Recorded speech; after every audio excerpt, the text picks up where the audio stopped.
Heavy makeup ಅನ್ನೋದು ಇರುತ್ತೆ. ಹೌದು ಹೌದು. ಸೊ ಮೇಕಪ್ ಮಾಡೋದ್ರಿಂದನೇ ಕೂಡ ನೀವು ಹಾಗೇನು ಹೇಳ್ತಾರೆ 24 ಅವರ್ಸ್ ಏನೋ ಶೂಟ್. ಸೊ ಅಷ್ಟು ಅವರ್ಸ್ ನಮ್ಮ ಮೇಲೆ ನಮ್ಮ ಫೇಸ್ ಮೇಲೆ ಮೇಕಪ್ ಇದೆ.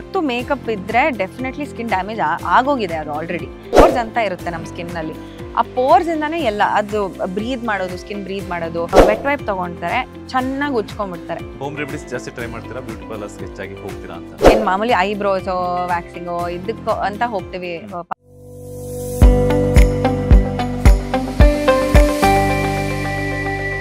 ಕೆಲವೊಂದ್ಸಲ ಯಾಕಂತಂದ್ರೆ ಗಂಟೆಗಟ್ಟಲೆ ಮೇಕಪ್ ಕ್ಯಾರಿ ಮಾಡ್ತಿರ್ತಾರೆ. ಯಾಕಂತಂದ್ರೆ ನೀವು ನಾಗಿಣಿ ಸೀರಿಯಲ್ ಕೂಡ ಮಾಡಿದ್ರಿ, ಅವಾಗೆಲ್ಲ ವಿಗ್ ಆಗಿರ್ಬೋದು, ಹಾಗೇನೆ ಸ್ಕಿನ್ ಹೆವಿ ಮೇಕಪ್ ಅನ್ನೋದು ಇರುತ್ತೆ. ಸೊ ಮೇಕಪ್ ಮಾಡೋದ್ರಿಂದನೇ ಕೂಡ ನೀವು ಆಗ್ಲೇನು ಹೇಳ್ತಾರೆ 24 ಅವರ್ಸ್ ಏನೋ ಶೂಟ್ ಮಾಡಿದ್ರಿ, 2 ಅವರ್ಸ್. ಸೊ ಅಷ್ಟು ಅವರ್ಸ್ ನಮ್ಮ ಮೇಲೆ ನಮ್ಮ ಫೇಸ್ ಮೇಲೆ ಮೇಕಪ್ ಇದೆ ಅಂತ ತಕ್ಷಣ ಸ್ಕಿನ್ ಎಲ್ಲ ತುಂಬಾ ಡ್ಯಾಮೇಜಸ್ ಆಗ್ತಾ ಇರುತ್ತೆ. ಸೊ ಆಫ್ಟರ್ ಮೇಕಪ್ ಏನೆಲ್ಲ ರುಟೀನ್ ಅಂದ್ರೆ ಸ್ಕಿನ್ ಕೇರ್ ಯಾವ ರೀತಿ ತಗೊಂತೀರಾ ಅಂತ? ಸೊ ಅಷ್ಟೊತ್ತು ಮೇಕಪ್ ಇದ್ರೆ ಡೆಫಿನೆಟ್ಲಿ ಸ್ಕಿನ್ ಡ್ಯಾಮೇಜ್ ಆಗೋಗಿದೆ ಅದು ಆಲ್ರೆಡಿ. ಬಿಕಾಸ್ ಅದು ಬ್ರೀದ್ ಮಾಡಕ್ ಎಲ್ಲಿದೆ ಸ್ಪೇಸ್? ಒಂದ್ ಲೇಯರ್, 2 ಲೇಯರ್ ಆಲ್ರೆಡಿ ಮೇಕಪ್ ಇದೆ. ನೀವ್ ಲೈಟ್ ಮೇಕಪ್ ಹಾಕಿದ್ರು ಅಷ್ಟೇ, it is still blocking pores ಅಂತ ಇರುತ್ತೆ ನಮ್ ಸ್ಕಿನ್ ನಲ್ಲಿ.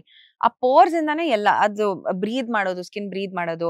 ಅಥವಾ ನಾವು ಮಾಯಿಶ್ಚರೈಸರ್ ಹಾಕೊಂಡ್ರೆ, ಸಿರಮ್ ಹಾಕೊಂಡ್ರೆ ಆ ಪೋರ್ಸ್ ಇಂದಾನೇ ಒಳಗಡೆ ಕಂಟೆಂಟ್ ಹೋಗೋದು ನಮ್ ಸ್ಕಿನ್ ರೆಜುವಿನೇಟ್ ಆಗ್ಬೇಕು ಅಂದ್ರೆ. ಸೊ ಮೇಕಪ್ ಹಾಕಿದಾಗ ಬ್ರೀದ್ ಮಾಡಕ್ಕೆ ಎಲ್ಲೂ ಜಾಗ ಇರಲ್ಲ. ಸೊ ಏನಾಗ್ಬಿಡುತ್ತೆ, ಅಲ್ಲೇನೆ ಆಯಿಲ್ ಕಟ್ಕೊಂಡು ಆಕ್ನೆ ಸ್ಟಾರ್ಟ್ ಆಗುತ್ತೆ, ಪಿಂಪಲ್ಸ್ ಎಲ್ಲ ಸ್ಟಾರ್ಟ್ ಆಗ್ಬಿಡುತ್ತೆ. So what you should do is, makeup ತೆಗಿಬೇಕಾದ್ರೆ ಒಂದಷ್ಟು ಜನ ಏನ್ ಮಾಡ್ತಾರೆ, ವೆಟ್ ವೈಪ್ ತಗೊಂತಾರೆ, ಚೆನ್ನಾಗಿ ಉಜ್ಕೊಂಡ್ಬಿಡ್ತಾರೆ. ಅಥವಾ ಡೈರೆಕ್ಟ್ ಫೇಸ್ ವಾಶ್ ಹಾಕೊಂಡು ಉಜ್ಕೊಂಡು ವಾಶ್ ಮಾಡ್ತಾರೆ. That is not the way to remove makeup. Makeup ನ ತೆಗಿಬೇಕು ಅಂದ್ರೆ first of all oil soluble ಇರುತ್ತೆ ಮೇಕಪ್ ಎಲ್ಲ. ತುಂಬಾ ಅಂದ್ರೆ ಅದ್ರಲ್ಲೇ ಆಯಿಲ್ ಕಂಟೆಂಟ್ ಇರುತ್ತೆ. ಅದನ್ನ ತೆಗಿಬೇಕು ಅಂದ್ರೆ ತುಂಬಾ ಕಷ್ಟ.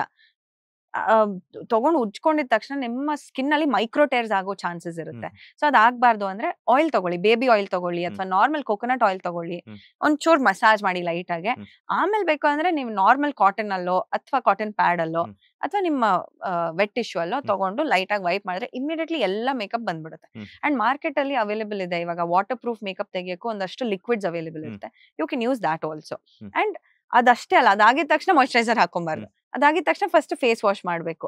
ಇದು 2 ಸ್ಟೆಪ್ ಡಬಲ್ ಕ್ಲೆನ್ಸಿಂಗ್ ಅಂತ ಕರಿತೀವಿ. ಡಬಲ್ ಕ್ಲೆನ್ಸಿಂಗ್ ಮಾಡ್ಲೇಬೇಕಾಗುತ್ತೆ. ಫಸ್ಟ್ ಆಯಿಲ್ ಅಲ್ಲಿ ಕ್ಲೆನ್ಸಿಂಗ್ ಮಾಡ್ಬೇಕು, ಮೇಕಪ್ ಎಲ್ಲ ತೆಗಿಬೇಕು, ಅದಾದ್ಮೇಲೆ ಫೇಸ್ ವಾಶ್ ಯೂಸ್ ಮಾಡ್ಬೇಕು. ಡಬಲ್ ಕ್ಲೆನ್ಸಿಂಗ್ ಮಾಡ್ಲೇಬೇಕು ಅಟ್ ಎನಿ ಕಾಸ್ಟ್. ನೀವೆಷ್ಟೇ ಟೈರ್ಡ್ ಆಗಿರಿ, ನೀವೆಷ್ಟೇ ಈವನ್ ವರ್ಕಿಂಗ್ ವುಮೆನ್ ಅಷ್ಟೇ, ಕಾರ್ಪೊರೇಟ್ ಅಲ್ಲಿ ವರ್ಕ್ ಮಾಡೋರು ಅಷ್ಟೇ, ಹೊರಗಡೆ ವರ್ಕ್ ಮಾಡೋರು ಅಷ್ಟೇ, they have to do this double cleansing. Otherwise ಇದು ಒಂದಿನ ಮಿಸ್ ಮಾಡಿದ್ರು ಒಂದ್ ಆಕ್ನೆ ಅಲ್ಲಿ ಹುಟ್ಕೊಂಡ್ಬಿಟ್ಟಿರುತ್ತೆ. ಸೊ ಹಂಗೆ. ಹೋಮ್ ರೆಮಿಡೀಸ್ ಜಾಸ್ತಿ ಟ್ರೈ ಮಾಡ್ತೀರಾ, ಬ್ಯೂಟಿ ಪಾರ್ಲರ್ಸ್ ಹೆಚ್ಚಾಗಿ ಹೋಗ್ತೀರಾ ಅಂತ? ಇಲ್ಲ, ನಾನು ಪಾರ್ಲರ್ಸ್ಗೆ ನನ್ನ ಸ್ಕಿನ್ಗೋಸ್ಕರ ನಾನು ಹೋಗೋದೇ ಇಲ್ಲ. ಏನ್ ಮಾಮೂಲಿ ಐಬ್ರೋಸೋ ವ್ಯಾಕ್ಸಿಂಗೋ ಇದಕ್ಕೋ ಅಂತ ಹೋಗ್ತೀವಿ ಪಾರ್ಲರ್ಗೆ. ನಾನು ಪರ್ಸನಲಿ ಫೇಶಿಯಲ್ಸ್ ಮಾಡ್ಸೋದಕ್ಕೆ ಪಾರ್ಲರ್ಸ್ಗೆ ಹೋಗಲ್ಲ. I go to my dermatologist. ನಾನು ಡರ್ಮಟಾಲಜಿಸ್ಟ್ ಹತ್ರನೇ ಹೋಗ್ತೀನಿ. ಫೆದರ್ ಟಚ್ ಅಂತ ಒಂದು ಸ್ಕಿನ್ ಕ್ಲಿನಿಕ್ ಇದೆ, ಅಲ್ಲಿಗೆ ಹೋಗ್ತೀನಿ. ಸೊ ಒಂದು ಟ್ರಸ್ಟ್ ವರ್ದಿ ಇರುತ್ತಲ್ಲ, ಅವ್ರಿಗೆ ನಮ್ ಸ್ಕಿನ್ ಅರ್ಥ ಆಗ್ಬಿಟ್ಟಿರುತ್ತೆ ಏನ್ ಬೇಕು ಏನ್ ಬೇಡ ಅವ್ರ ಸ್ಕಿನ್ಗೆ ಅಂತ. ಸೊ ಇಟ್ಸ್ ಬೆಟರ್ ಅವ್ರ ಹತ್ರ ಹೋಗಿ ಹೈಡ್ರಾ ಫೇಶಿಯಲ್ ಮಂತ್ಲಿ ಒನ್ಸ್ ಅಂತೂ ಹೈಡ್ರಾ ಫೇಶಿಯಲ್ ಮಾಡಿಸ್ತೀನಿ. ಬಿಕಾಸ್ ಅದು ಒಳಗಡೆ ಇರೋ ಟಾಕ್ಸಿನ್ಸ್ ಎಲ್ಲ ಹೊರಗಡೆ ಬರ್ಬೇಕು. ನೀವ್ ಹೇಳಿದ್ರಿ ತುಂಬಾ ಹೊತ್ತು ಅವರ್ಸ್ ಮೇಕಪ್ ಇರುತ್ತೆ. ಸೊ ಅದು ಕ್ಲೆನ್ಸಿಂಗ್, ಅದು consistency is also the main thing. Monthly ಒಂದ್ಸಲ ನೀವ್ ಅದನ್ನ ಮಾಡಿಸ್ಬೇಕು. ಬಟ್ ಡೈಲಿ ನೀವೇನ್ ಮಾಡ್ತೀರಾ ಅದನ್ನು ತುಂಬಾ ಮುಖ್ಯ ಆಗುತ್ತೆ ನಿಮ್ ಸ್ಕಿನ್ ಹೆಲ್ತ್ಗೆ. ಸೊ ಡೈಲಿ ನೀವು ಆರೆಂಜ್, ಸಿಟ್ರಿಕ್ ಇರೋ ಫ್ರೂಟ್ಸ್ ನ ನೀವು ಜಾಸ್ತಿ ಇಂಟೇಕ್ ಮಾಡಿದ್ರೆ ಆಟೋಮ್ಯಾಟಿಕ್ಲಿ ಗ್ಲೋ ಬರುತ್ತೆ. ನೀವು carrot juice daily, carrot, orange ಮತ್ತೆ ಟರ್ಮರಿಕ್, ವೈಲ್ಡ್ ಟರ್ಮರಿಕ್ ಸಿಗುತ್ತೆ.